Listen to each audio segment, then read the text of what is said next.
It's the 2K Sports pregame show.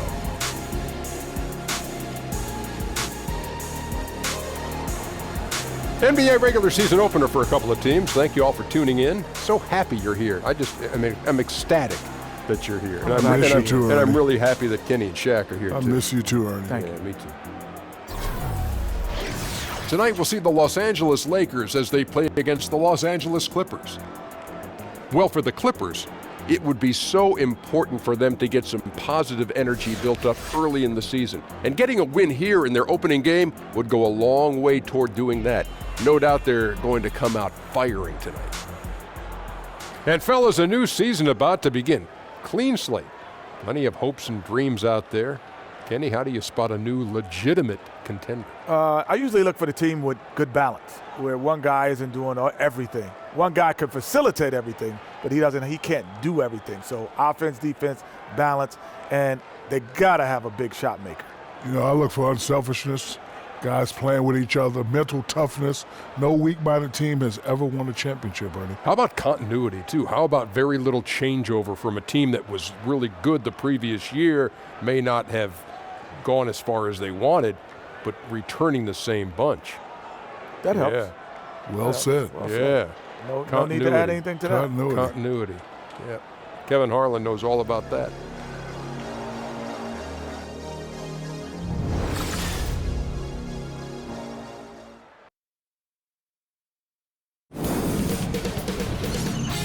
K Sports welcomes you to the following presentation of the NBA.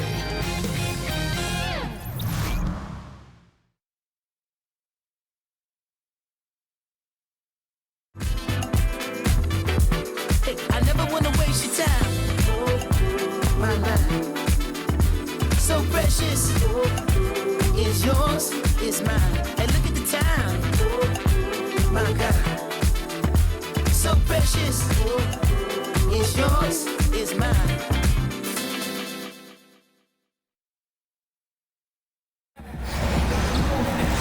Welcome, everyone, to a brand new season of NBA basketball. I'm sure you're as excited as all of us are here at 2K Sports as we get ready to start the season in style. Hi, this is Kevin Harlan alongside Clark Kellogg, Greg Anthony, our Hall of Fame sideline reporter David Aldridge, and a special treat here tonight. Joining us courtside is five-time NBA champion Kobe Bryant. Kobe, great to see you. Thanks for joining us. No, I appreciate it, man. It's always a pleasure to stop by and help out. We're going to have a lot of fun tonight. I'm sure. Western Conference battles always fun. This time it's the Los Angeles Lakers intent on protecting home court. And this matchup with Los Angeles, hard to believe, just the first game of the NBA's 82-game regular season schedule. They could only manage a single win in 4 tries against these guys last year. Yeah, 2 conference rivals. I mean, they'll play each other a total of 4 times this season. Got plenty of opportunity here, guys, to get on each other's bad side. I mean, if they weren't already. Should make for some fairly high drama. And David Aldridge is standing by for our pregame report. David, good evening. Well, guys, Luke Walton played 10 seasons in the NBA, but it wasn't until near the end in 2011 that he started to consider coaching. Walton says, "I never thought about it until I hurt my back." Now, while he was out of action, Phil Jackson invited him to sit in on the coaches' meetings. Walton said, "I realized that I like that side of the game." Kevin, he succeeded Phil Jackson as head coach of the Lakers. Back to you. It definitely did, David. He won titles when he played for the Lakers. Now he'll try to bring that winning mindset back to L.A. You know, Kobe, the league seems to be moving away from isolation basketball, sometimes called hero ball, in favor of more ball movement, more of a fluid offense. What do you make of that trend? Well, I think it's the right thing. I mean, if you look at the way the Knicks played, for example, when they had Bradley, Busher, Phil was coming off the bench. Well, you are a historian. You love the history of the game, don't you? Oh, my God. I mean, yes. I can just tell working with you. Yeah. Holtzman was coaching. You had Frazier out there. I mean, they moved the ball. I mean, everything was predicated on ball movement, as was the Celtics with Fred Auerbach. And then in the 80s, things changed a little bit. We started going to more isolation ball, where guys would post deep and force the double coverage to come all the way down to them, and then you start moving the ball around. Now you start seeing a spread offense where the ball's moving again like it was when the Knicks were playing and the Celtics were playing. And so, you know, I think it just depends on the style of defense that you're seeing and the personnel that you have. I think that determines your style of play. Here are the 5 for the Clippers. Gallinari, the 3 with Griffin at the 4. Patrick Beverly out there with Austin Rivers. And it's Jordan in at the 5 spot. And Blake Griffin is just an incredible athlete, explosive and great balance and mobility, powerful. A big guy who can flat out throw it down, and he also can pass it too.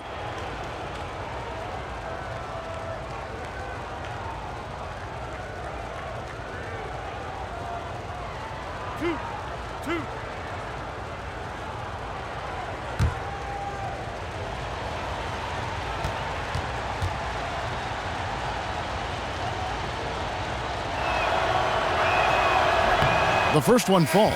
Nancy's checked in for Randall. Talk, Kobe, about some of the great one-on-one scores. You might be the best ever, actually. But when you take a look at the crop now, who are some good guys in that one-on-one category that you like? Kyrie's sensational. Yeah, great handle. How about his handle? Like one of the best ever, maybe. Yeah, but he can post too, though. No, I mean, that's the thing is he can post up. He can turn left shoulder. He can turn right shoulder. He can shoot a left-hand jump hook coming across the middle.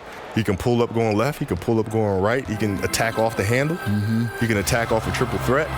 You know, he's built the game without any weaknesses. I think most players, should be thankful that he's not 6'6". You're right. Cause he'd be Kobe Bryant. You're right. He'd be Kobe Bryant. But I always thought that, when his dad played big-time college basketball, played in Australia. Your dad played. I mean, there is something inherent, regardless of how much, that comes from the son of a pro player. Growing up overseas as well. Exactly. In Australia. Growing up overseas as well. And you look at his game being so fundamentally sound and having the basic structure. There's a lot to be said for that. Absolutely. 2 shots.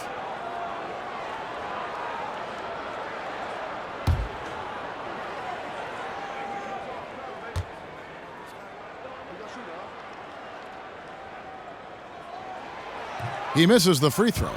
So last season, Kobe, one of the closest MVP races we've had in a long time, came down to Westbrook and Harden. Who did you think was going to win before the results came out, and why? Yeah, I didn't even stop to think about that because they're both like little brothers to me.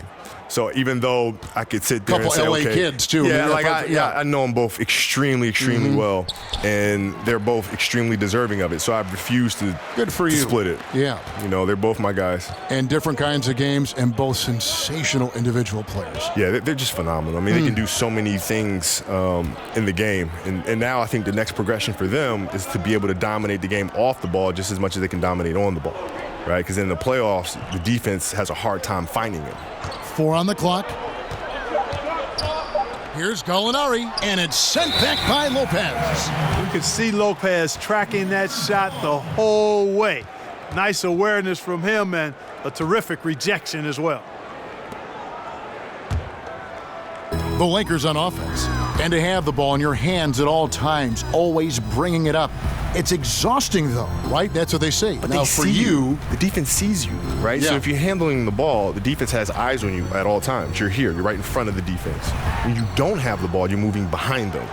Curry moves behind. All the time. He'll bring it up, pass it, and now he's running off the screens behind the defense, right? And it's hard to find him. Rip Hamilton the same way Rip when he Hamilton played. the same way. I know. Jordan, flare picks, down screens, slicing into the post, right? Coming up to the pinch post. All those operational things take place behind the view of the defense. Now, here's Caldwell Pope. It's hauled in by DeAndre Jordan. Now, that's what we're talking about in terms of the activity level defensively. You got to protect the rim. Textbook defense all around. Nice job at contesting the shot without fouling, and that's how you do it. Well done. Here's Ball after the basket by Los Angeles. Here's Ingram, and it's off the back rim, no good. That's the 3rd straight miss to start this game, and they're still looking for their first basket.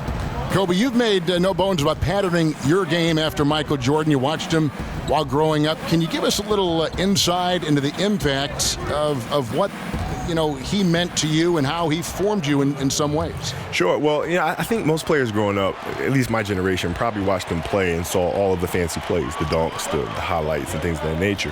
What I focused on was how he got there. The moves, the timing, the fundamentals, the spacing, the rhythm. That's what I studied meticulously. And so when I watched him play, I think I watched him play a little differently than others. Having not going to college and all these other things, growing up overseas, I had to learn the fundamentals by watching and observing the greats, and to the most minute detail. Well, Kobe, something that's such a huge tool in the NBA and the team's offense is the pick and roll, the screen roll game. You've done it as well as anybody. Just how are the nuances and the attention to detail important to make that play work? Well, it's really important, but the screen roll today is run differently than it was, say, when Utah was running it with Stockton and Malone. What you're seeing now is more of a spread floor screen roll action where it makes rotations very difficult because you have to rotate off of shooters at a distance. Right.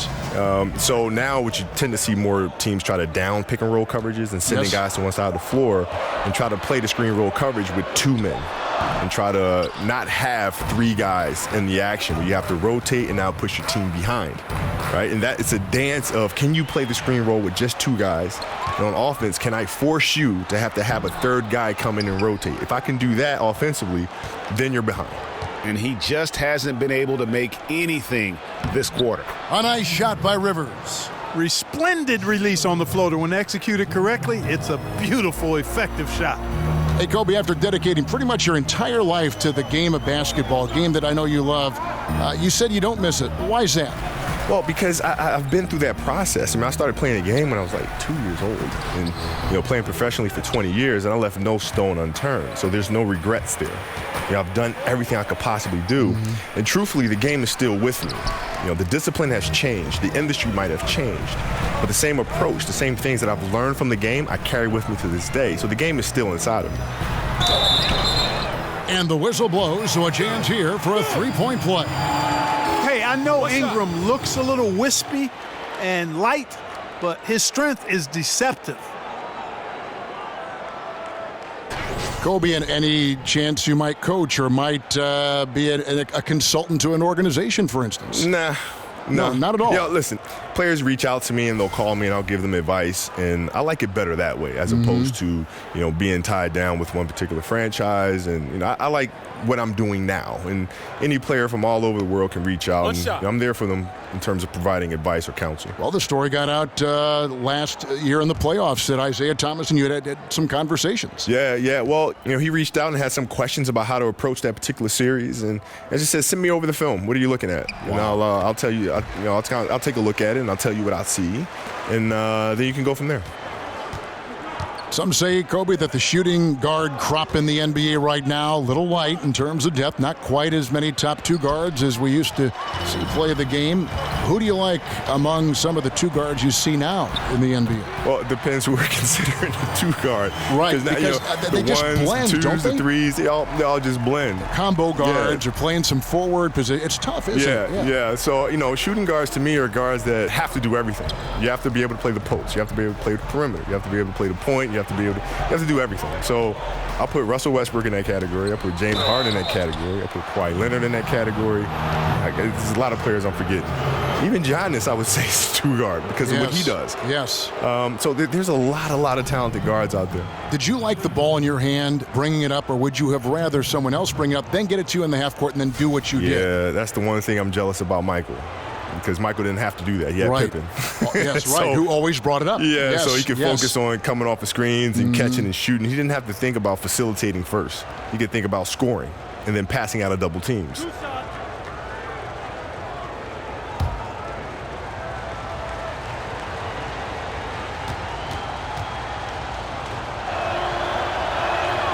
Free throw good, Jordan.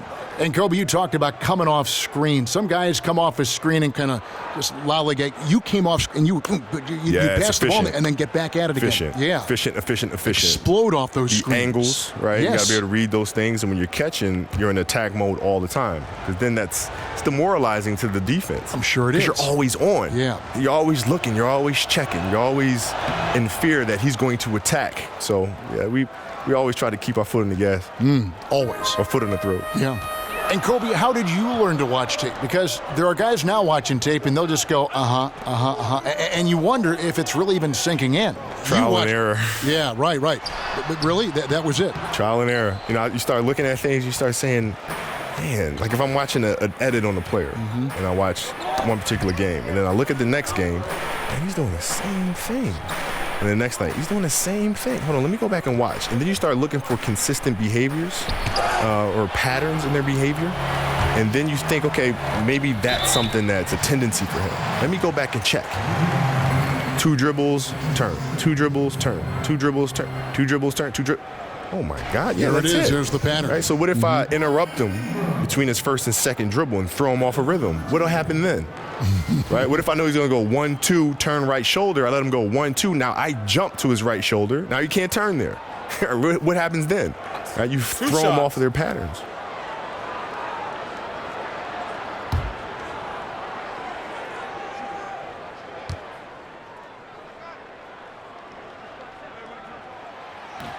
That free throw, no good. And Ingram, the former Blue Devil, an extraordinary player who only promises to get better and better.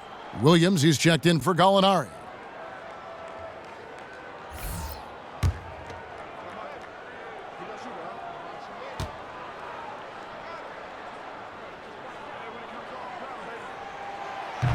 And the second free throw, good.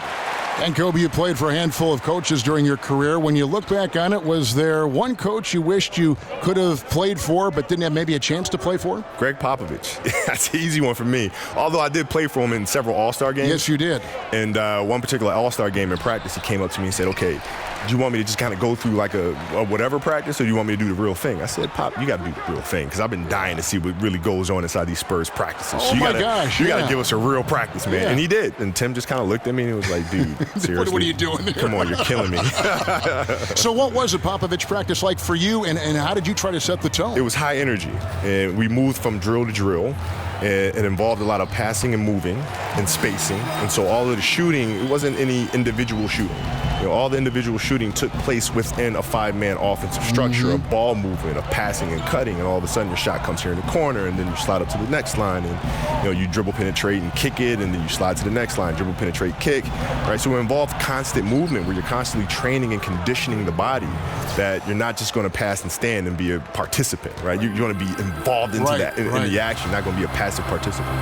In competition, once again, Kobe, the thing that drives you so much, even on the practice floor, you and Jordan were so much alike in that regard. Is it important to go with your teammates and challenge them in those practices that you recall? You have to challenge them, because if you don't, then they become conditioned to not have those challenges every day, right? So if you come off of a night where you have a back-to-back, for example, and you have a practice the next morning, it's our responsibility to step into that practice and challenge them as if it was the game that we just played the night before.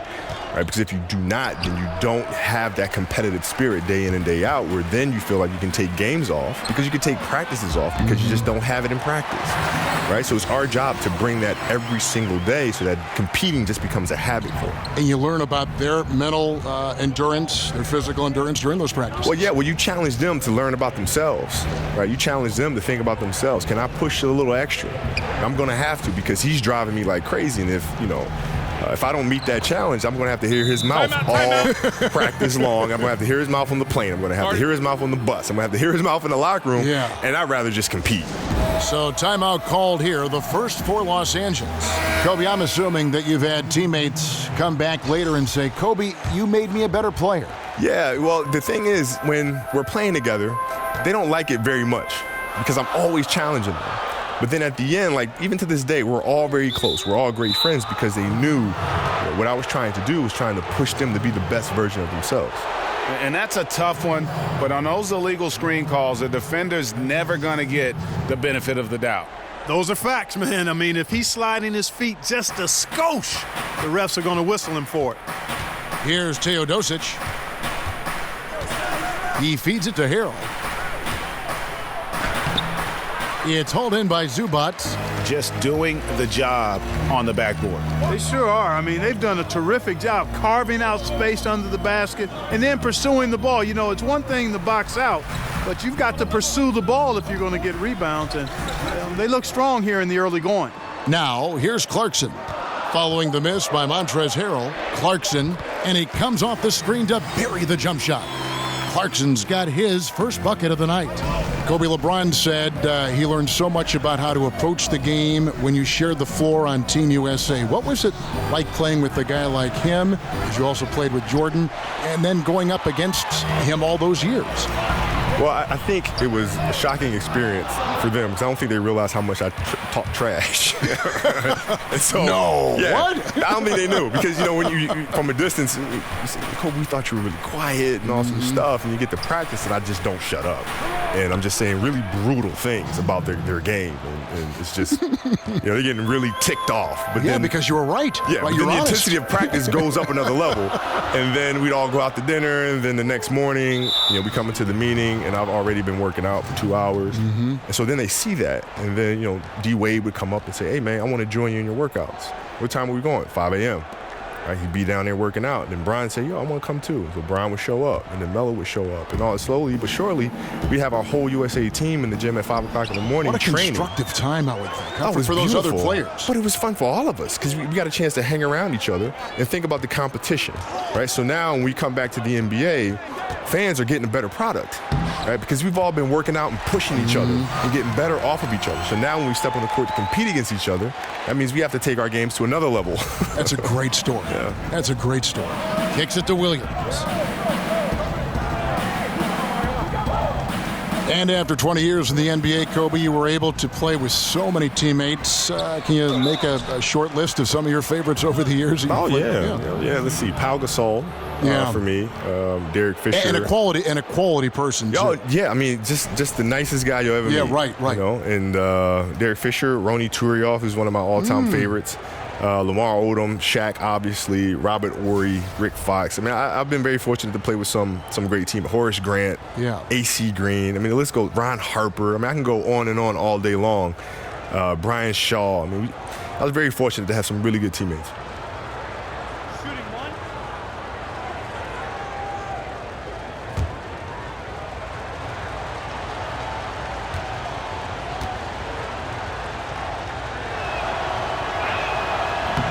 Reed, no good on the free throw. And in the history of the NBA, only a handful of players have lasted 20 seasons. Kobe, you played all 20 with the Los Angeles Lakers, an NBA record for seasons with one team. What does it mean to just having worn that Laker jersey your entire career? Well, I mean, it's a huge honor. I've always been a massive Laker fan, even when I was a kid. And so I never dreamed that I'd actually be wearing the golden armor for my NBA career.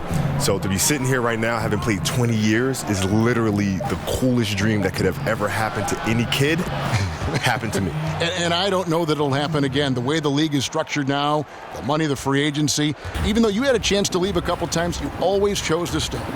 Well, yeah, I mean, it's loyalty is a word that you hear thrown around often.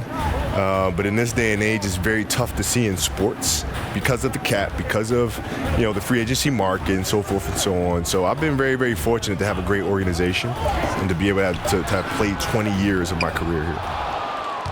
And Los Angeles guys shooting 45% from the floor since the game got underway. Got it. Good job in the low post. Reed's got his second bucket of the game to go.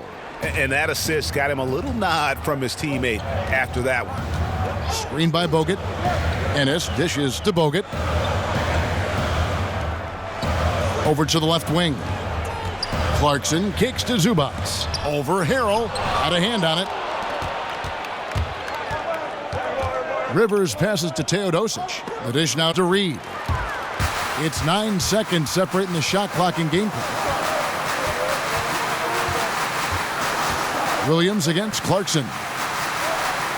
Some nice passing here by Los Angeles. Screen by Bogut. Here's Ennis. Offensive rebound. Nice shot by Bogut. Bogut's got the game tied up here for the Lakers. And nobody puts a body on Bogut, and then he makes them pay the price. Right side, Williams. Floats one up. Doesn't go for him. Don't go anywhere. We'll be right back.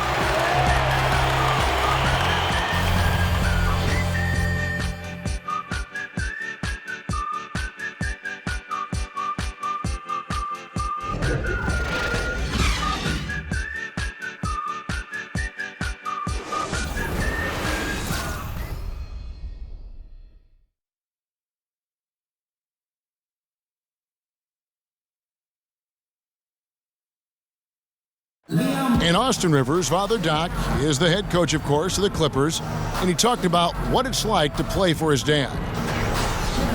And I think it's because we've always had that type of relationship where he's always kind of just been a father/coach. So now he's a coach at work and off the floor, he's a father. Always an entertaining dynamic when you have a father coaching his son. We've seen it in college basketball a few times in the past, most recently at UCLA, but this is a first in the NBA. It looks like it doesn't make any difference in the case of Doc and Austin Rivers. He's just one of the Clippers, and Doc doesn't treat him any different. And so far, it's been a closely contested game as we get the second quarter up and going. And taking a look at the Lakers' performance here, what have they been doing or not doing in the game? For me, that defense in the first period, just tremendous shot blocking. Yeah, it's been impressive for me too, Greg. I mean, they've snuffed out a lot of shots, and I think they've had an intimidating effect on the opponent. And now, brought to you by Gatorade, all fueled up and ready to go. Let's reset our lineups. So for the Lakers right now, Julius Randle is out there with Dang.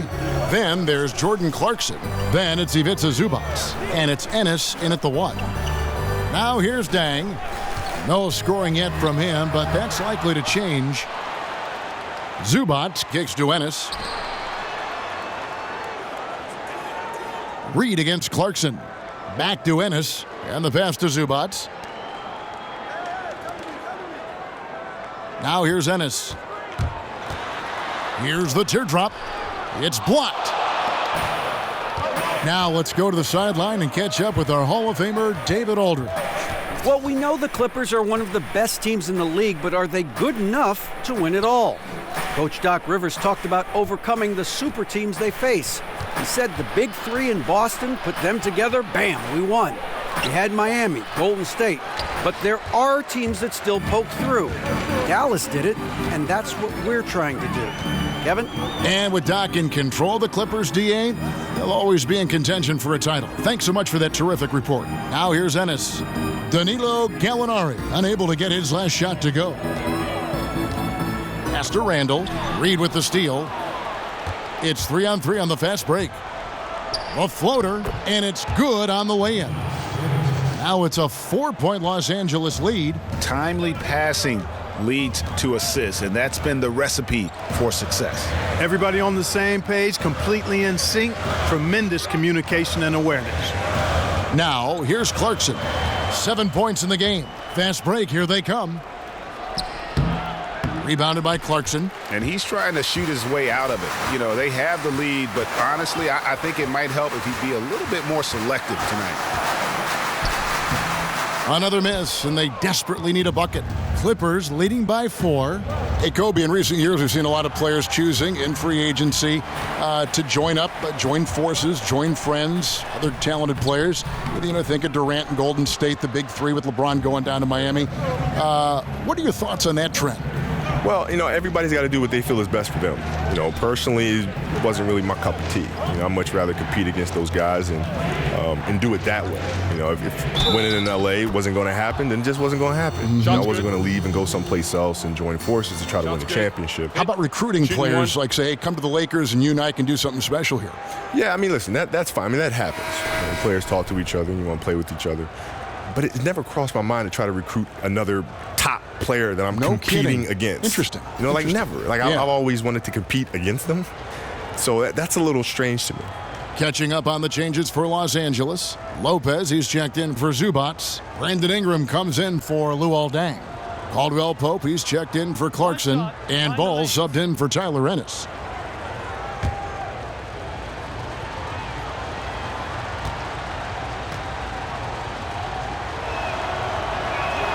That's good from Williams. And you think, Kobe, of these super teams, it's like they need backup. Like a buddy, like walking down the hall in high school with the bigger guy, right? I don't sense you ever... No, but it's like, you know, growing up, I watched Magic and Michael go at it. I watched Magic and Bird go at it. I don't want to see them play together. Personally, I don't want to see that. Right. Like, what would my childhood be if Magic and Bird played on the same team? What would we be watching? Magic's Lakers, Jordan's Bulls, I mean, Bird's Celtics. Yeah. I mean, it's you know, and even for Michael, so and so. If you ask Larry, you ask Magic, you ask Michael, they much rather compete against each other. right? Because you bring out the best in each other. They would have won every single championship from now until the day they retire. They played together, right? But that's not the point. Yeah. The point is the competition. And your team. Yes. Yes. Now, here's Ball. He has 5. Lopez, a screen on Williams. Here's Caldwell Pope. That shot, no good. Good D by Williams. Gallinari outside. He dishes it to Williams. There's a screen. And there's the feed to Griffin. 6 to shoot. Dishes it to Gallinari. Los Angeles keeping it alive. Fresh 24. He kicks it to Williams. Picked by Griffin. Williams passes to Griffin. Goes back up. And that's 2 points on the layup. Griffin's got the lead up to 7 now for the Clippers. Kobe, you played in a big market like Los Angeles, one of the biggest in the world, but many are saying that market size matters less and less into the future of the NBA. Do you agree with that? Well, in a certain aspect, yes, because of the digital age that we live in. I mean, the world is considerably smaller. You have access to market at the touch of a button. So we see Milwaukee Bucks highlights with Antetokounmpo as much as we would see a Kobe Bryant highlight with Los Angeles. Absolutely. But still, fundamentally, to play in a market like Los Angeles, Los Angeles being the entertainment capital of the world, New York being a great market as well, it's hard to top those no matter how digitally enhanced our society becomes. Kobe, you were a player who lived in the gym. What motivated you as you go back and look at all those hours you spent in the gym to do that, to follow that path? I loved it. I loved the game. It wasn't a matter of working hard. I didn't realize I was working hard until like my second or third year in the league, when I realized here in the NBA, a lot of players don't do that. Right. And it was kind of a big shock to me. Like, I assumed everybody in the NBA just worked hard. Yeah, but to me, it wasn't hard work. It was like, I love doing this. Like, there's no place on earth I'd rather be than be here in this gym with a basketball in a hoop. But the greats are always the hardest workers, aren't they? I mean, right? Have you ever seen a great player who is not the hardest worker on their team? No, I've seen players have great seasons, and and then the next season it's they not fall. So much, right. And then they have another great one, and the consistency isn't there. Mm-hmm. The truly great players love what they do, and that looks like hard work to the outside world. Did you enjoy playing the game? There was so much you put into the game, but did you enjoy the game? I did. I enjoyed the game. I loved playing, the competition and all that, the getting ready and all that. But I enjoyed practice more. Did you? I did. I enjoyed training and practice more than I did the games. Wow. You look back to the final game as a player, Kobe, all the emotion that was building up for that moment. Then you go out and score 60 points. Surreal moment. Did you ever think for any moment that maybe I've got 1 year left in the tank after that 60-point performance? You know what? It wasn't a matter if I had another year in the tank. It was just, I just don't want to do this anymore. I wake up in the morning, my body's sore. And, that 60-point game was everything I had left for that year, and to be able to have to reboot that and reset the system all over again, no thank you. People don't see that side of it, do they, though? No, they don't. But it's just, nor do we want them to, right? We want them to appreciate being entertained and coming to a game and taking their mind off of whatever it is they want to take their mind off of. It's an opportunity for them to escape, and that's what we provide. So that's completely fine. A lot of different ways to lead in the NBA, Kobe. It seems like your leadership style evolved over the course of your career. Talk about that aspect of your game. Well, in the first half of my career, I was more of a tactician, more floor general. And then the second half of my career, I had to really start thinking about the emotions of the group and connecting with the group more. Shots, gentlemen. And thinking more outside in as opposed to inside out. But I was also, I was very tough on the guys. I wasn't there to make new friends. I was there to help you be the best player you can be, to help us win a championship. Was it tough sometimes to have a guy that you were close to take some harsh criticism? No. Because the goal is what? To win a championship. This is why we're here. This is why I'm sitting in this leadership position. I owe it to the team to help us get in that direction. And we can sit here and be nice to each other and tell each other what we think we want to hear. And then at the end of the season, we can all hug each other and say, you know what, we'll get them next time. Catching up on the changes for Los Angeles, Andrew Bogut, he's checked in for Lopez. And Larry Nance is subbed in for Randall. And the Clippers with a change here too. Rivers, he's checked in for Lou Williams. And he can't get the second one to drop either. Coming up empty that time. Kobe, for a guy like yourself who made an incredible amount of three-point shots during your career, what is it like watching Steph Curry? Just how much has he changed the league? It was always watching the dunks of Jordan. Now we got kids that want to shoot the ball from distance. Yeah. Shooting the ball from distance now has kind of become like a home run in baseball, right? Where it's exciting to watch the ball in flight. I think it's great because it just adds more love to the game, more things that players could do or kids can do that can't dunk. Right? It's like dunking was the thing, right? But now for kids that can't dunk, there's something else that's fun. There's something else that's entertaining, like shooting threes. Right? So but boy, that takes a lot of work. Huh? Yeah, it sure does. I mean, it's a lot of repetition. Hundreds of shots daily. Yeah, and it's a lot of repetition. I mean, Steph, you watch him out there playing and making all these shots. Yeah. He's put in hours and hours and hours of hard work and continues to do so. A nice shot by Rivers. And we've seen this offense step back into three-point land a little bit more in this quarter. For better or worse, and it looks like the latter. I mean, those threes not really falling yet. Now here's Ingram. He's got 13. Hands a screen on Rivers. Here's Caldwell Pope. He can't get that one. Griffin with some nice D. With that three-point shooting on the rise, Kobe, if you were coming into the league right now, would you try to lean more in that direction than the incredible acrobat that you were when you were in your prime? It depends who I was playing against. Mm-hmm. I try to build my game to be able to do all those things. And you could. I mean, you're like one of the few guys that could do all that. Yeah, so it just depends on who I was matching up against, which determines then how I would try to punish the defense. I like that word. Yeah. I was trying to think of a softer one. And I was punish is a good one. You're honest. And they continue to control the glass. Guys, I think they've simply been the more physical team, and that's why they're ahead. And now it's a double-digit lead. Griffin's got 12 in the game. And the trend around the league, Kobe, is more offense, more three-pointers, certainly spacing, fluid offense. Scoring is up around the league in a measurable way from, it seems like, year to year. Do you like the way this is trending, or do you think the NBA should maybe put a governor on this, harness it in just a little bit? Well, I think it'll swing back to the way, Do you? Yeah, because the game has gone through that progression before. And, it's constantly evolving. And so I think you'll see it swing back eventually. You'll have a couple teams that are just big and may have a dominant post player, and all of a sudden you're going inside, and then that team will win a championship, and then the rest of the teams in the league will try to copycat the way the game is played that way. Then things will swing back. So it's just natural evolution of the game, I think. On defense, the Lakers following the basket by Blake Griffin. Passes it to Teodosic. Jordan the screen. And out of bounds as Los Angeles gains possession. And a look now at the four areas where shots can come from. The paint, mid-range, and shots from deep, all broken down for Los Angeles. And they are going where the going is good for them right now. The painted area, high percentage and high volume shots. Lakers trail by 11. Ball with it. 8 points for him. Nance sets a screen for Clarkson. Screen by Bogut. Here's Ball. They get the rebound. Back to Nance. Bogut sets a screen for Ball to the paint.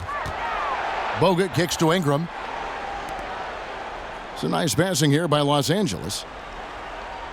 Clarkson dishes the ball. Griffin with the steal. Clarkson against Rivers. Pass to Teodosic. Feeds it to Gallinari. And again, Los Angeles with the triple. And taking a quick look here at the hustle stats for the Clippers. Well, I think the defensive aggressiveness on display here has caught them off guard, playing airtight defense and coming up with the steals. And it doesn't look like they'll be giving up on any plays tonight either. Their offensive rebounding has also been equally as impressive. And we'd like to thank you for stopping by, Kobe. Hope you come back and join us again. I definitely will. I had a great time, man. Thank you for having me. And Clark, you've been broadcasting for the entire span of Kobe's playing career. How is it to share a booth with someone who you've watched progress throughout their entire career? Well, it certainly reminds me that I'm moving into that last block on the demographic charts. I'm in the early third quarter, if you will, that's for sure. But it's a treat because it's wonderful to see how he grew as a player and as a man, and much, much respect for Kobe Bryant because he's a first ballot Hall of Famer and doing great things off the court, too. Here's what the Lakers are going with right now. Zubac is checked in for Bogut. Dang comes in for Brandon Ingram, and it's Ennis in for Ball. And Los Angeles making a change here as well. Reed's checked in. Shot. Mind the lanes.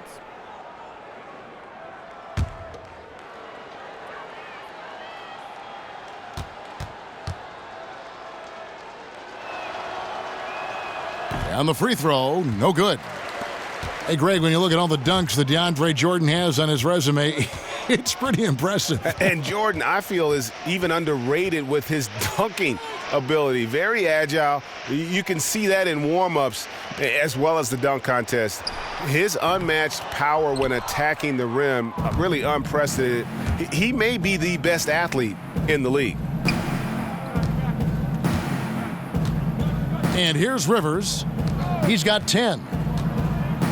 Jordan the screen. Here's Teodosic. And again, no good by the Clippers. And you know what? You can't get a better screen. Frees him up beautifully, but he just fails to capitalize. Clearly a frustrating missed opportunity there. Perfect screen, got him the space he needed, but he bricked it. And so it's Los Angeles with a 14-point lead as we bring the quarter to a close. Their strategy has been clear tonight. Work the ball inside, get shots in the paint, and now they are scoring with ease. We've got more NBA basketball coming your way in just a minute. And now, the 2K Sports Halftime Show. And welcome to halftime. Hey, what a fantastic time of the year. NBA season getting underway. Hey, I'm excited. I am really excited. I am really, really excited, Ernie. Some incredible work in this one by Blake Griffin. He had 12 points, 3 rebounds, and 1 assist. In their previous game, he had a performance he said he wanted to put behind him quickly, and so far he's doing just that with the nice first half he had here. And taking a look at the Clippers, Kenny, what did you see out there? They looked like they were playing an easy game of pitch and catch out there. The playmakers and finishers were in sync on every level. The assist disparity, now that was big. Now that's the reason why it's a blowout right now, and they played well. Shaq, your take on the Lakers. Not pretty to watch how they get torched in the low post, Ernie. When they were playing defense in the post, you know me, Ernie. Barbecue chicken alert, barbecue chicken alert. This team is going to have to up the pressure, play more physical in the second half, start a fight, throw some bowls, let's go. That's it for halftime. Glad you could join us, as now we send you back to the action for the start of the third quarter.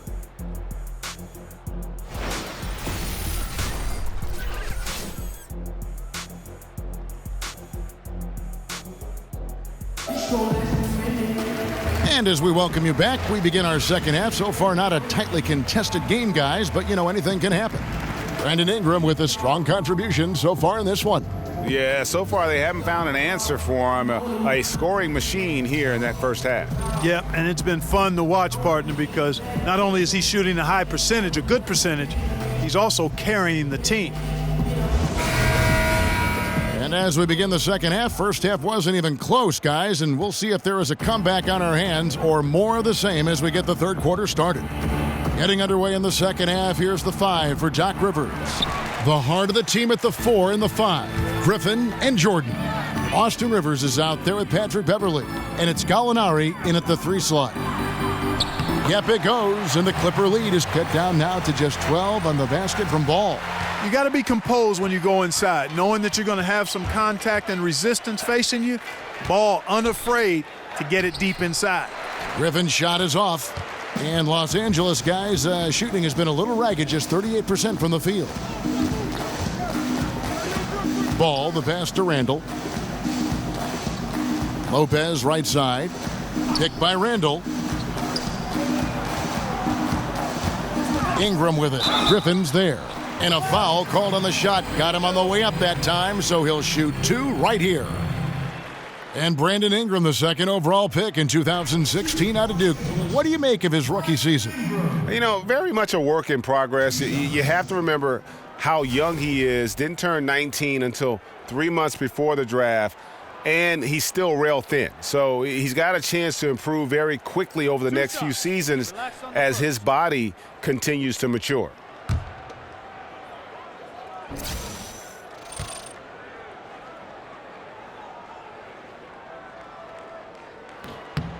And that one falls for Ingram.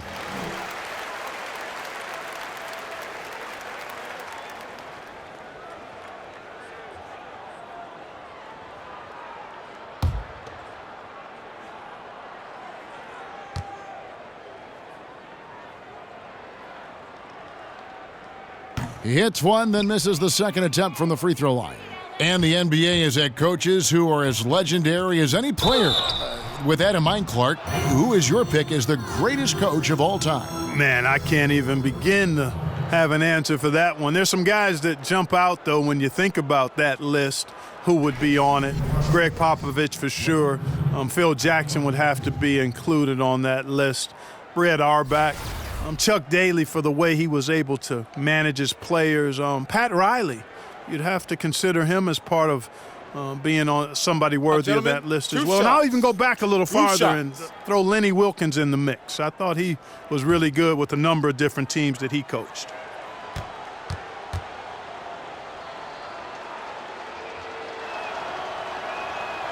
The first one falls.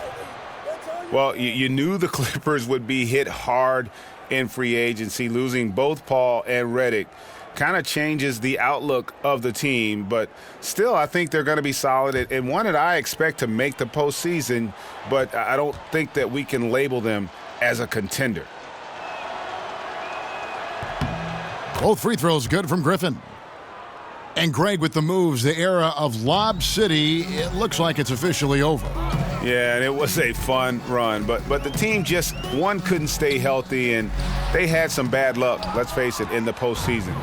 Entertaining group to watch, no doubt about it, but now we start the new era in Clipperland.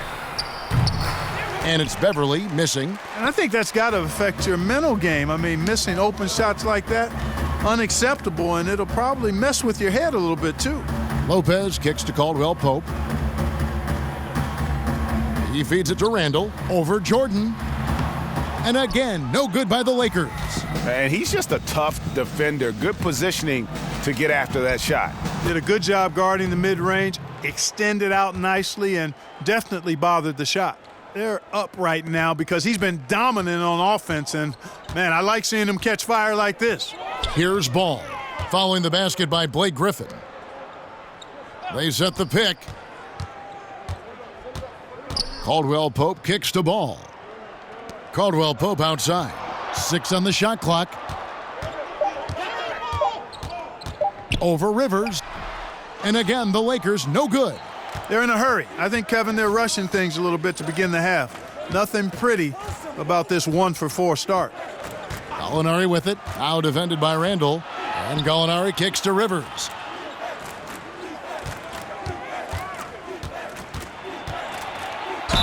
And 2 free throws coming up, unable to get that one to go with all the contact. It goes on Brandon Ingram. Well, you have to give a lot of credit to Austin Rivers for how he has improved since his rookie season. And one big reason for Rivers earning his spot is his improved efficiency. Had trouble shooting from the mid-range and out early on and worked on that part of his game, which opened up everything else for his skill. 2 shots.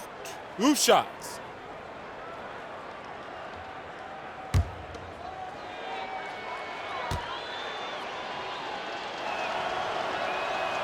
That free throw missing. Well, the Lakers last season, the worst defensive team in the NBA. Again, offense was a little bit better. Clark, what's the key for them offensively? Well, I think a couple of things. One, ball movement, utilizing everybody. Last season, they were bottom 5 in assists, top 5 in turnovers, and that ratio, those numbers, not conducive to good offense. And the second free throw, good. And the Lakers call time here. Yeah, the amount of points they've given up here in the paint, that's what they got to talk about. Absolutely, Greg. I mean, they're getting crushed, killed, hammered, pulverized in the post. And a moment here to check out the stats for Gallinari. He had a strong showing last season. Averaged about 18 points a game last season. 5 rebounds and 2 assists. And he brings that offensive firepower to the team. Scoring just comes naturally. And, you know, defenses are throwing everything at him, yet he's still able to put up points. He's really unstoppable. Now here's Ingram. He's got 14. And the dunk by Lopez. Yeah, bully balling his way to the rack that time. Lopez with a great second effort. And Beverly kicks to Griffin.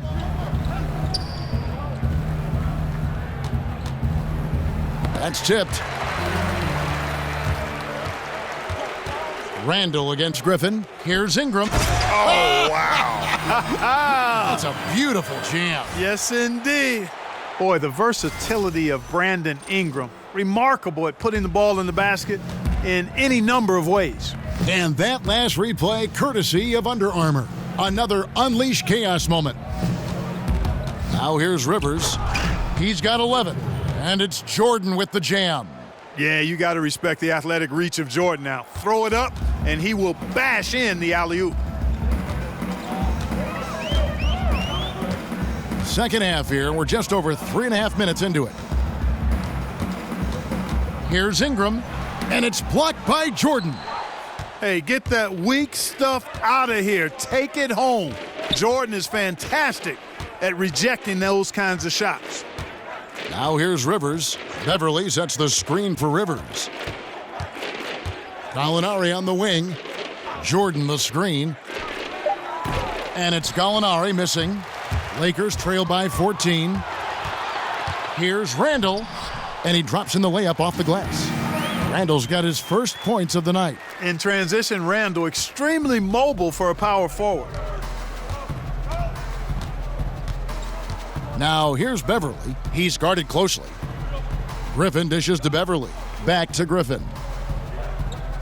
Kicks to Beverly. Jordan sets the pick for Rivers. From outside, off the mark. Lakers have gone 4 of 9 from the floor so far in the third. Ball with a wide open look. And the lead is down inside single digits. You know, Ball, despite the quirkiness of the shot, he does have a quick release, so you got to know he's a threat to score whenever he has it in his hands. Rivers kicks to Griffin. Jordan the screen. Caldwell Pope against Rivers. High arcing shot. Gets it to drop, and now he's shooting at a 5 for 8 clip. And the Lakers with possession here. They trail by 11. Following this game, they hit the road to challenge the Suns in Phoenix. That will be a getaway game for them, a 1-game road trip. A slight rebound advantage for them. One more column in their favor, and it's all adding up. Well, you take a look at all of the stats, the team stats, that is, and that's one of the many areas that they've had the advantage. And as a result, they've got a big lead. Continuing to push the action and build this lead. Yeah, you know, continue to pour it on them. That's what they want to do right now, doing their best to put this game out of reach and in the win column. So, for the Clippers, Harrell, he's checked in for Jordan. Lou Williams is subbed in for Austin Rivers. Ball kicks to Randall. Lopez outside. Lopez, a screen on Gallinari. Ingram passes to Lopez. Back to Ingram. Shot clock at 6. And the Lakers with another miss. No doubt he's struggling right now from the field. Let's see if he can get it going this quarter. And it's Beverly missing. You're not going to see that very often. Plenty of space, but he just, let's face it, he whiffs on that one. Caldwell Pope dishes the ball.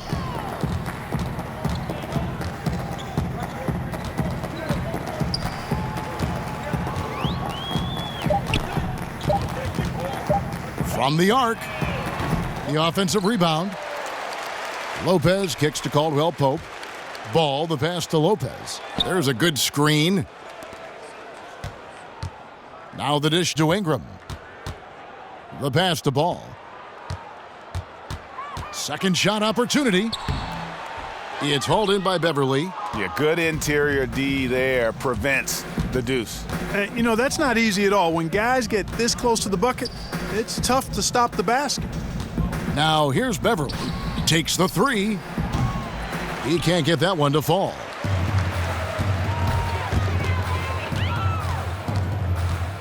Pass to Randall, trying to get back on track, and the jumper is good. Randall's got his second basket of the game. Boy, Ball has a nice feel for when his guys are open. He's solid, really solid when it comes to getting his teammates clean looks. Hits it from three-point range. And the Clippers lead by 14. And Lakers head coach Luke Walton got his start as an NBA coach in Golden State as a top assistant. He said, looking back, he would have paid to coach under Steve Kerr with everything he's learned. Wow, that's a high compliment from Walton. Kerr and Walton have very similar personalities, too. I mean, both are pretty even-keeled, low-key kind of guys. And when Kerr's back surgery sidelined him, Walton led the Warriors to the best start in NBA history. Pretty amazing. Nobody near Williams. And it's off from three-point range. No other way to put it. Just a poor shooting performance for him, but luckily his teammates have picked up the slack. Yep, it goes, and the Clipper lead is cut down to 12 on the bucket from Randall. And Los Angeles guys shooting 43% from the floor. And Beverly kicks to Griffin. And he was fouled on the way up. 2 free throws now for him. One of the most impressive things about Blake Griffin is, Greg, when he gets out and runs the open floor. Yeah, not to mention his ability to run the break himself. A terrific ball handler, even under pressure, and one of the best passers at the 4 in the league, if not the best. Now, gentlemen, 2 shots. 2 shots.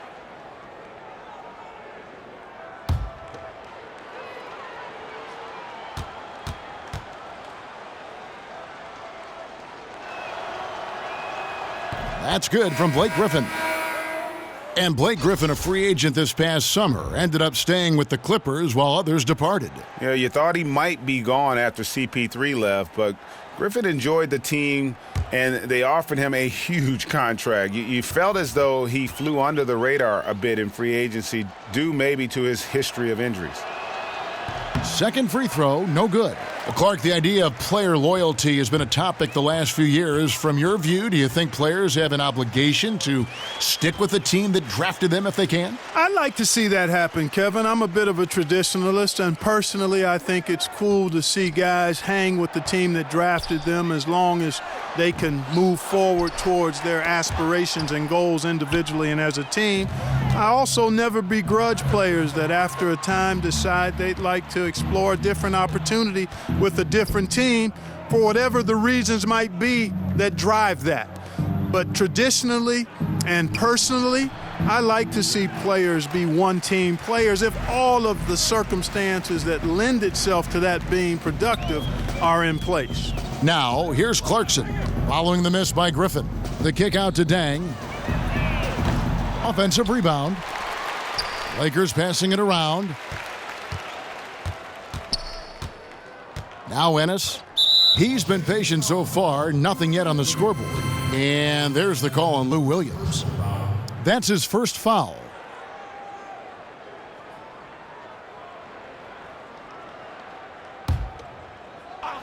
Here's Ennis. There's the pick. He dishes it to Clarkson.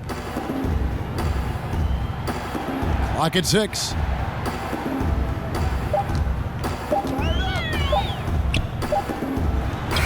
And it's good with time running down on the shot clock. Clarkson's got 9 points. Boy, so much confidence in himself, especially for a young guy. I mean, Clarkson drains it with a hand in his face. Williams kicks to Griffin. Good, great play by Williams to set it up. 21 points for Blake Griffin. I tell you what, it's almost like stealing to watch how he plays the game from this seat. Nance a screen.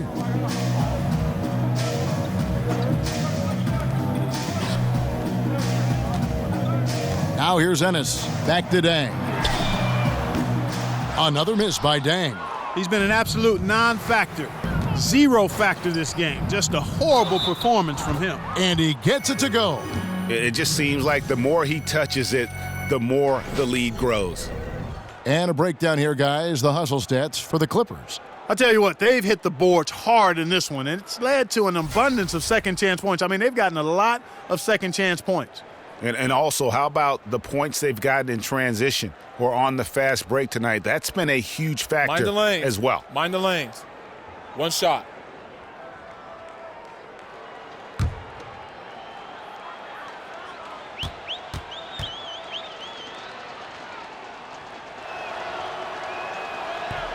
Clark, a lot of former players had a specific instance when they knew they were special, the way they played the game of basketball. Did you ever have a moment like that where you realized that you could make it as a player? Yeah, there was a time when that became more realistic to me, Kevin. And I grew up in Cleveland, and during the summers, a lot of the Cleveland Cavaliers would stay in the area and play pickup basketball to stay in shape. And I got a chance to bump heads with a lot of those guys, Jim Jones and the late Terry Furlow, Austin Carr, Bingo Smith, Mike Mitchell. And I was only 15, 16 years old. And while those guys were going at half speed, it gave me the encouragement that I might be able to get to where they were if I continued to work hard and stay healthy. So at 15 or 16, during one of those summers, I began to realize that I might have a chance to realize the dream of being an NBAer. Here's Zubac, following the basket by Blake Griffin. Zubac the pass to Clarkson. There's the screen. Shoots over Griffin.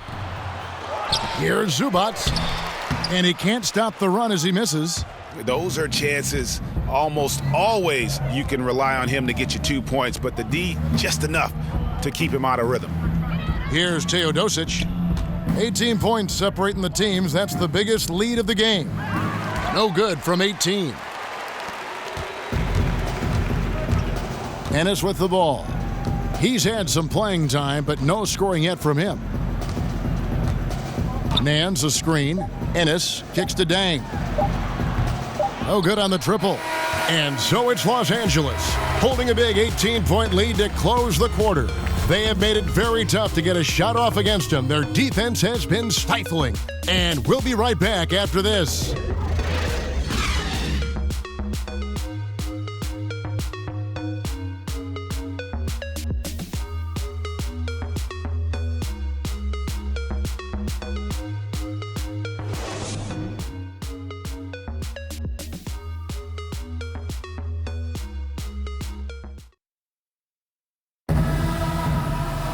Welcome back as we get ready to start the fourth quarter.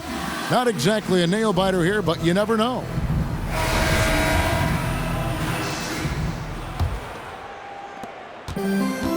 Lakers trail by 18. Dang out there with Nance. Then there's Jordan Clarkson. Then it's Kentavious Caldwell-Pope. And it's Zubac in at the 5. That's who's in the game for the Lakers. It took a long time for him to get that first triple. Let's see now, though, if he can get going. Here's Teodosic. He's covered by Clarkson. Williams kicks to Reed. Trying to go for an alley-oop, but excellent defense and anticipation there to stop it. To the middle, here's Nance. Count the bucket, coming off a perfectly placed assist.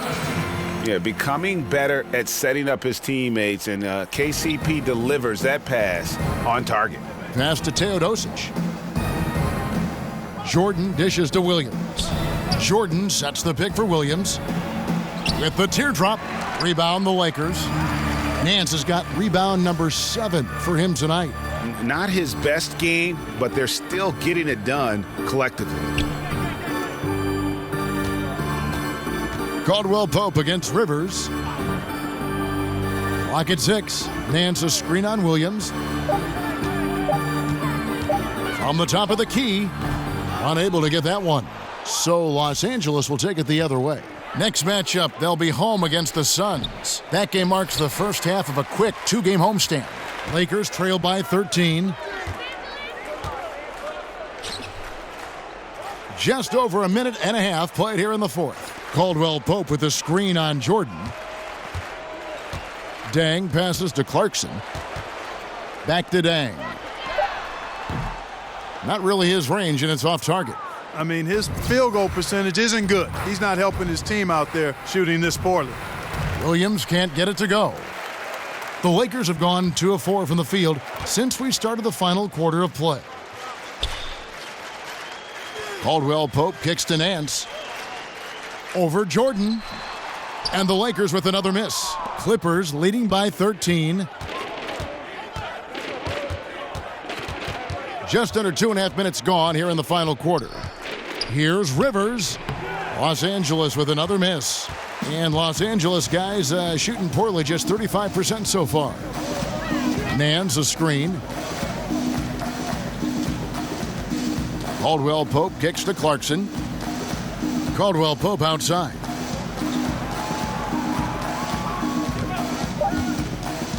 Launches a three. It's hauled in by the Clippers. Reed's got 8 rebounds in this game. Williams against Dang. Jordan the screen. Williams attacking. Now the feed to Reed. Here's Teodosic. Zubac's defending. And that one's good, Teodosic. Absolutely fearless. I mean, a nice subtle adjustment there going up against Wentz. I could not say it any better, showing you some real focus, taking it inside against the bigger man. And here is Los Angeles now. The Clippers getting the bucket. He gets that one. Mesmerizing and stupefying the defense. Clarkson carves out space from mid-range. Outside Williams. Jordan sets the pick for Williams.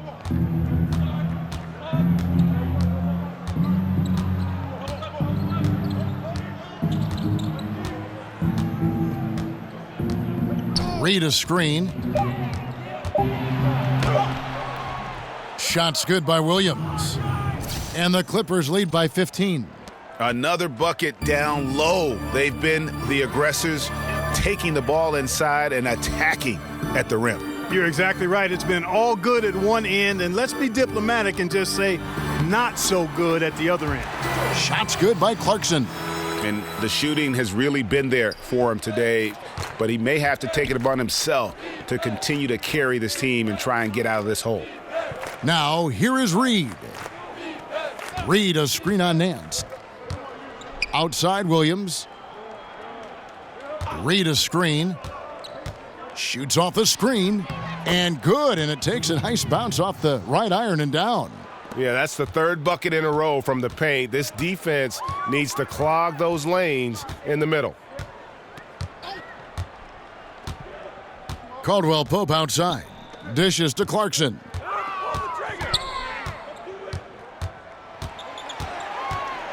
Pass to Zubac. And he drops in the layup off the glass. Being aware there, excellent recognition, fantastic playmaking leading to the nice shot. Timeout. Los Angeles calls timeout. And how about the 46th pick back in the 14 draft? Jordan Clarkson has certainly exceeded expectations thus far in his career. An athletic combo guard, he's really succeeded playing at both the 1 and 2.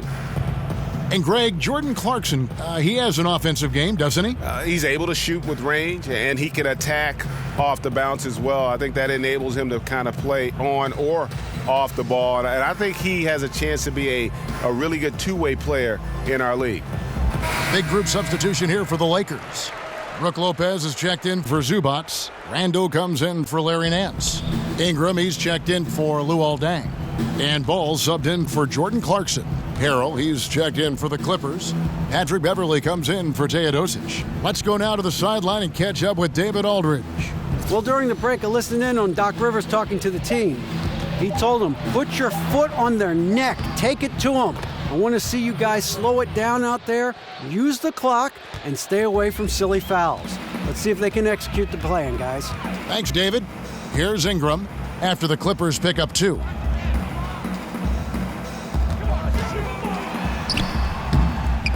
Rebound by Harrell. Los Angeles leading by 15. Williams in the post. Ingram with the steal. And in transition, it's Ingram. Here we go. Lets it go from 11 and off the front iron, and in it goes. How about that endless wingspan of Ingram? I mean, really causing the opposition a lot of problems. Lobs it up for Jordan. Deft touch on the alley-oop. Yeah, nice, silky finish on the alley-oop from the stupendous feed. That sequence couldn't have been executed any better. Guys, I hope we get to see a few more of those. Now here's Rivers. He kicks it to Harrell. Clippers moving the ball around. Williams can't get it to go. Well, in most games he can knock it down from deep, but it just isn't there for him in this one. Caldwell Pope against Rivers. Uses the glass to finish the layup. Man, love the anticipation of Williams there. The quick hands jump-started the fast break with that pilfer. And DeAndre Jordan throws it down. Yeah, I mean, maybe could have tried for a more memorable dunk than that one. And we know he's capable of those memorable ones. Hey, they've got a nice, comfortable lead here, fellas. Might as well keep it simple. Do it a plain, simple one-hander, just like pound cake. I would agree. So it's the Lakers now. The Clippers getting the bucket. And there's the call on Austin Rivers. That'll be his second foul of the game. You know what? Tried to step in and cut him off, but just didn't get there quick enough. Yeah, he was one step late that time, Greg. Blake Griffin, he's checked in for the Clippers. Alinari comes in for Lou Williams. And, you know, Lopez is very much a real threat to drop one in from that range. I mean, he's an excellent shooter for his size. They set the pick, and Beverly kicks to Griffin. Back to Beverly. Feeds to Griffin. There's the dish to Beverly. And play stops. Whistle on what looks to be an illegal screen. No doubt for me, the offense looks better in the second half. They've been able to dial down those turnovers, and that's been a huge help. Lakers trail by 13. Caldwell Pope kicks to Randall. To the wing on the left. Now the pass to Caldwell Pope. And he's good on the three ball. Caldwell Pope's got 5 points in the quarter. Well, Lopez has tree trunks for legs, and Sequoias have trunks for sure. If he catches you on the screen, you will feel it. Now here's Griffin. Here's Rivers. And right away, they match it with a three-pointer of their own. Watch out. Now that he's got his first three of the half, there might be more in store. Here's Ingram. Randall is screen on Gallinari. Ball dishes to Randall. Ball kicks to Ingram. There's the pick. Randall down low. Defended by Griffin. Nice D from Griffin. Gallinari outside. Lobs it up for Jordan. Oh, a nice defensive play to disrupt the alley-oop. Here's Ball. Add another field goal in his total. Make it 7 for 14, shooting 50%. And Ball has so much confidence on this floater in addition to a nice touch with it, so that makes it really hard to deal with. Jordan the screen. Rivers kicks to Beverly. 6 to shoot. Lets it go with a three. Cans it from downtown. Yeah, love seeing Beverly shoot off the pick there. I mean, all he needs is a sliver of daylight. Timeout called the Lakers. And Beverly, the kind of defender who will give opposing point guards nightmares. I mean, very physical Clark, very persistent. He can just hound someone all night and not give them any room to move. And Kevin, you hit on it. The key to his defensive prowess is his quickness, his strength, and his tenacity. He gets up into you and dares you to try to get around him. He is the aggressor when he's on the ball defending. And because of that, he's one of the more feared on-ball defenders in the league at the point guard spot. Blake Griffin really making a difference here. And he's just attacking the rim with force here. They need to try and deny him the ball in the paint to keep him away from the basket. And now let's present our Jordan Player of the Game, DeAndre Jordan. And his percentage from the field tonight seems almost made up. I didn't think it was possible to have that kind of success shooting the basketball. You need a little bit of luck, a bunch of hard work, and a whole lot of talent. I don't think anyone in this building saw this coming. I'm sure that of the players who these fans thought would beat them, his name was not at the top of the list.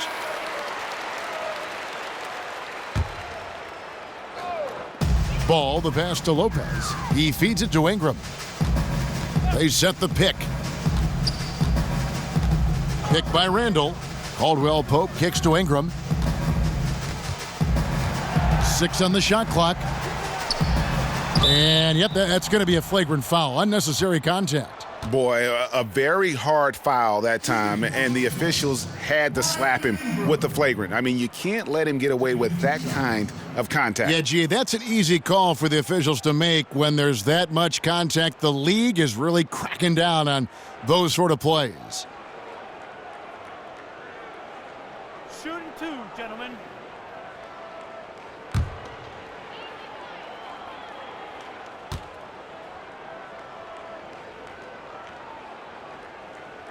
And he knocks down the first one. In the post, Clark, you were as polished as they come. I watched it with my own eyes and loved the way you play. Just how important, when you go back to that time, is footwork for a big man in the NBA? Well, I think it's everything, regardless of what size you are, big or small. Fundamentally sound footwork is essential to being a solid offensive basketball player. And as a guy who played inside and out, it was something I took pride in. And I wasn't the greatest athlete, a decent athlete, so my footwork allowed me to gain an advantage against bigger guys. And again, no good by the Lakers. Clippers leading by 12. Rivers gets a wide open look. Misses the 3. Caldwell Pope against Rivers. It's Ingram on the wing. For 3, drills the three-pointer. Ingram's got it back down to a single-digit deficit for Los Angeles. Now here's Beverly. Tight defense on him. Kicks it to Gallinari. Griffin down low. Randall on him. Griffin's shot is off. Time running out for the Lakers. 1:31 left in the fourth quarter of this one. Stolen by Rivers. Pass to Beverly. Back to Rivers. Picked by Griffin. Passes it to Gallinari. Jordan dishes to Gallinari. Shot clock at 6. Off the screen. Doesn't go for him. And it's the Lakers the other way. And here's Randall. Lopez a screen. Here's Ball. Lays it up and banks it in. Kevin, it certainly hasn't been for lack of effort, but still, his team needs him to do more out there. Here's Beverly, and the call will be against Lonzo Ball. That's his first foul.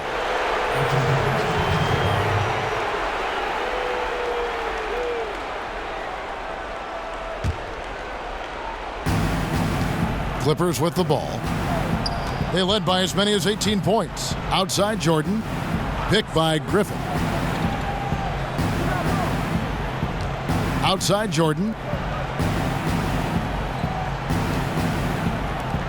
Beverly wide open. That drops and it comes off an assist from Jordan. Yeah, with this lead, that's probably going to do it. Fans heading for the exits. And Greg, you know how hard it is to win on the road, but they seem to have this one firmly in control and have been very impressive today. 6-second difference between the shot and game clock. Took the opportunity when he saw it. No stopping Ingram when he's in rhythm, especially when he gets a pass in the spot he loves pulling the trigger from. Beverly up top.